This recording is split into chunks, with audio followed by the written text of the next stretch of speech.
Traditional families जो बचत करना जानती हैं, जो सेविंग जिनकी परंपरा रही है, LIC में बहुत से लोग सेव करते थे।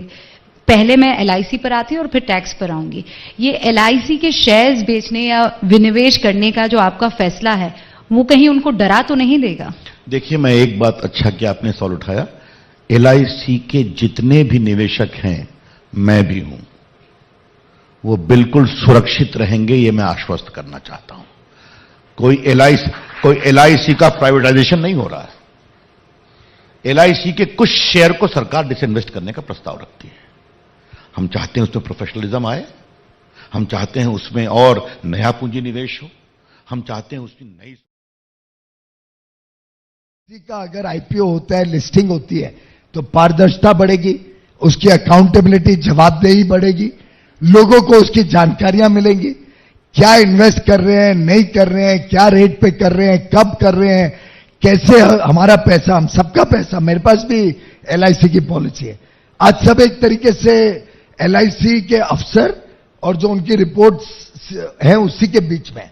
मुझे लगता है एक बार लिस्टिंग होगी, उसकी पब्लिक स्क्रूटनी होगी, अकाउंटेबिलिटी बढ़ेगी, हम सब पॉलिसी होल्डर्स को दिखेगा निवेश कहां कर रहे हैं, कैसे कर रहे हैं, पैसा कितना सेफ है, क्या है।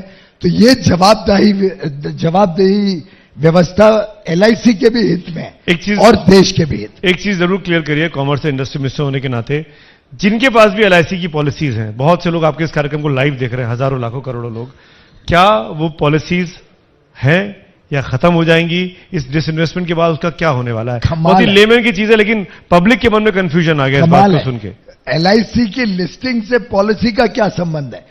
पॉलिसी तो LIC ने निकाली है और मैं समझता हूं मेरे परिवार में कम से कम मेरी पत्नी और मेरा तो पक्का विश्वास है कि हम कोई पॉलिसी लाइफ की, हमारे इंश्योरेंस की निकालते हैं तो LIC से ही निकालते हैं, क्योंकि मैं समझता हूं it is the best insurance company in this country. कोई इसके सामने इंश्योरेंस कंपनी सेकंड भी नहीं आती है, इतनी अच्छी LIC चली है। लेकिन जब टाइम्स आर गुड, तब उसमें हम अकाउंटेबिलिटी लाएं, तब उसको हम आप सबको मौका दे के उसके आप शेयर होल्डर बन सके अच्छे समय में। मैं समझता हूं इसमें समझदारी है, रादर देन कि और सालों साल अगर कोई आगे चल के 10, 20, 25 साल बाद कभी कमजोर व्यवस्था में नहीं हमको LIC देखनी पड़े। आज से ही उसकी पारदर्शिता बढ़े, ट्रांसपेरेंसी, अकाउंटेबिलिटी, ये अच्छा रहेगा।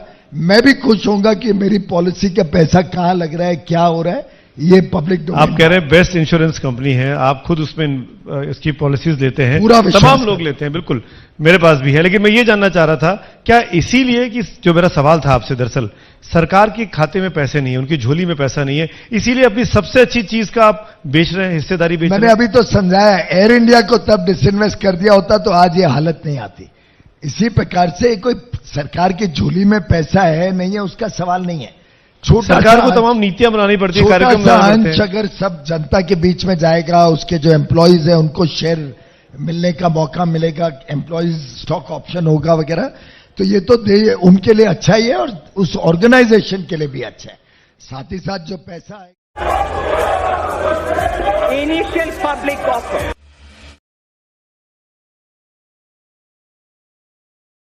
and dent market sentiment severely. On the flip side, LIC may get truly cleaned up in the process, and that is good news for the millions of policyholders in the country.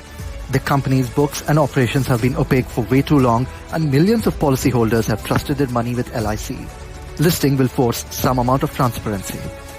If it has to toe market regulations and focus on business alone, it has the potential to be at par with some of the world's biggest insurers. As economist Shankar Raya recently argued, LIC can evolve into a bank like many of its global peers like AXA and Berkshire. But before we get gung-ho about the potential for LIC as a listed company, investors must remember that the LIC stock will still be controlled by the Indian government, much like the PSU banks that were sunk by poor governance, bad decisions and crony capitalism, despite the sector controlling 70% of the country's banking system. As the numbers show, the market value of one private entity, HDFC Bank, is more than all the listed government banks put together. So yes, a cleaner LIC, accountable to private investors instead of government, is good for many.